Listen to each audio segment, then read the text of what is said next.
है। यहाँ पर महाशिवरात्रि के मेले में अपनी प्रस्तुति देने के लिए टीवी सीरियल अदाकारा रश्मि गुप्ता हमारे साथ है। आइए आज इनसे जानते हैं क्या कुछ इनका टीवी सीरियल का सफर रहा, कैसे इनकी शुरुआत हुई। तो पहले तो मैं बहुत बहुत धन्यवाद देना चाहती हूँ कि आपने इतने अच्छे से वेलकम किया मेरा। और टीवी जर्नी की शुरुआत ऐसे रही कि पहले मैं टीवी में नहीं थी और पहले मैं टीचर थी। तो मैं छोटे छोटे बच्चों को पढ़ाती थी लखनऊ में। और उसके बाद फिर मैंने सोचा कि मुझे टीचिंग छोड़ के कुछ और करना चाहिए। तो मैंने बैंक में जॉब करी। फिर बैंक से भी मुझे लगा कि शायद ये मेरी जर्नी नहीं है, तो कुछ और मेरा टैलेंट है। तो उस टैलेंट को पहचानने के लिए मैं फिर मुंबई का सफ़र तय करी। और जैसे ही मुंबई पहुंची तो मुझे लगा कि शायद मुंबई नगरी ही मेरी नगरी है। और उसके बाद फिर मैंने एक्टिंग में, अदाकारी में अपना हुनर आजमाया। तो शायद वहाँ पर मैंने अच्छा परफॉर्म किया, अच्छा परफॉर्मेंस दिया, जिसकी वजह से आज मैं आप लोगों के सामने बैठी हूँ। और बहुत अच्छे शोज़ किए हैं मैंने, जैसे कि गुड्डन तुमसे ना हो पाएगा, सात्यवाना साथिया, ध्रुव तारा, बालिका वधू, सारे नोन शोज़ हैं। और ये सारे शोज़ के साथ मेरी जर्नी आगे बढ़ी है। और बहुत सारे शोज़ आपको आगे सुनाई देते रहेंगे। मैं हमेशा आप लोग को एडिटिंग करती रहूँगी।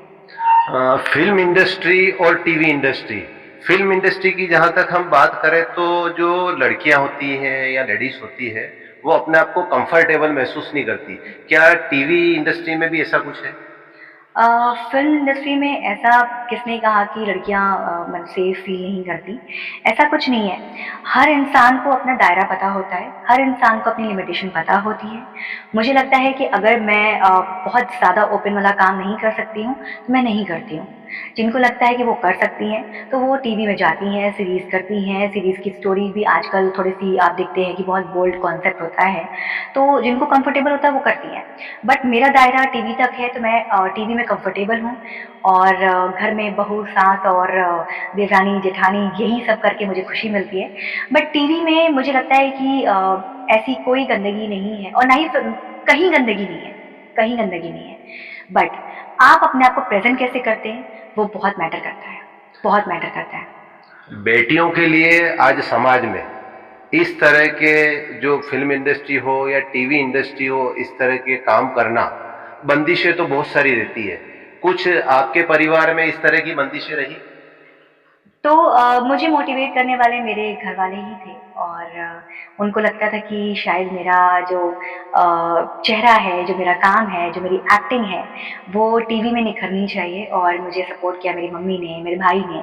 उनकी वजह से आज मैं टीवी इंडस्ट्री में हूँ। और उन्हीं के विश्वास पे मैं काम कर रही हूँ। और बंदिशें तो हर घर में हैं। और क्योंकि देखिए, इतना आसान नहीं है कि छोटे शहर से निकल के बाहर इतनी बड़ी जगह जाना और अपने आप को अपने टैलेंट को दिखाना और वहाँ पर अपनी पोजीशन बनाना। और जो लोग नहीं बना पाते हैं, जिनको लगता है कि लाइक इजी स्टेप उठाते हैं कि नहीं नहीं चलो ठीक है, यहाँ से रास्ता नहीं है तो वहाँ से चले जाएं, तो वही रास्ता जो लड़कियाँ उठा लेती हैं वो बहुत गलत कर लेती हैं। क्योंकि इजी मनी, इजी जॉब और ये चीज़ें हमेशा हार्म करती हैं। तो इसकी वजह से बंदिशें होती हैं हर घर में, क्योंकि यही चीज़ें पब्लिक में, मीडिया में, न्यूज़ में आ जाता है। और सबसे पहले अगर हर जगह प्रॉब्लम होती है, हर जगह देखा जाए तो कहीं ना कहीं क्राइम होता ही है, चीज़ें होती हैं। बट इंडस्ट्री ऐसी जगह है जहाँ पे सबसे पहले पर्दा खुलता है और सबसे पहले मीडिया उसको कवर करती है और सब घर पे पहुँच जाता है। तो इसके लिए पेरेंट्स बहुत डरते हैं कि अपने बच्चे को बाहर निकालें, नहीं निकालें। बट सेफ्टी है, ऐसा नहीं है कि सेफ नहीं है। अपने, मैंने पहले भी आपको जवाब दिया है कि अपने किरदार को, अपने आप को कैसे प्रेजेंट करना है, ये आपको आना चाहिए। हाँ, आपके टीवी इंडस्ट्री में, जैसा कि आज अभी बताया आपने, मीडिया में आ जाती है सब कुछ चीजें, आपकी आंखें बहुत ब्राउनी हैं। तो मैं अभी प्रयागराज की बात करूंगा। हाल ही में मोनालिसा जो थी, उसका कैरेक्टर काफी वायरल हुआ आंखों की वजह से।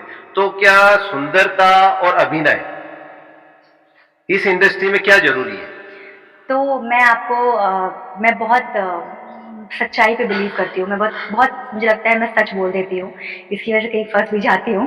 बट जैसा कि आपने मेरे को क्वेश्चन किया है कि मोनालिसा के बारे में, तो उनकी आंखें बहुत खूबसूरत हैं, वो बहुत खूबसूरत है। लेकिन मुझे लगता है कि वो अदाकारा नहीं है, वो अदाकारा नहीं है, वो एक्टर नहीं है। और वो उनको अभी बहुत पॉलिश करना होगा अपने आप को टीवी इंडस्ट्री में, मूवी इंडस्ट्री में आने के लिए।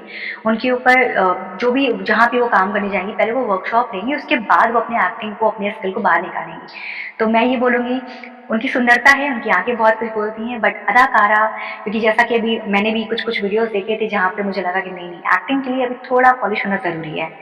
तो ये बहुत अलग अलग डिफरेंट चीज़ें हैं, और एक्टिंग बहुत ज़रूरी है, और वो बाय बर्थ होता है मुझे लगता है। प्रतापगढ़ की बेटियों और लेडीज के लिए आप कुछ संदेश देना चाहेंगी?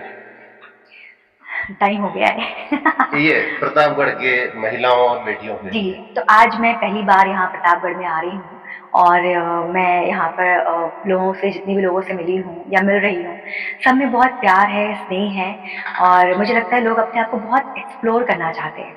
तो एक्सप्लोर करने के लिए उनको बाहर निकलना पड़ेगा। तो आप निकलिए, सेफ्टी के साथ निकलिए, और बहुत हिम्मत, अपने परिवार का साथ लेके निकलिए। बिना परिवार के साथ के बिना मत जाइए, और अपने टैलेंट को छुपाइए मत, अपने टैलेंट को निखारिए।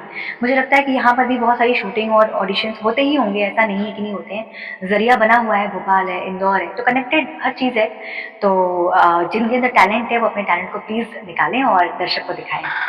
ये थी हमारे साथ टीवी अदाकारा रश्मि गुप्ता, जिनका साफ तौर पर महिलाओं और बेटियों के लिए कहना है कि अपने टैलेंट को अपने अंदर नहीं रखें, उनको प्रदर्शित करें, सामने लाएं। सहयोगी इरफान पठान के साथ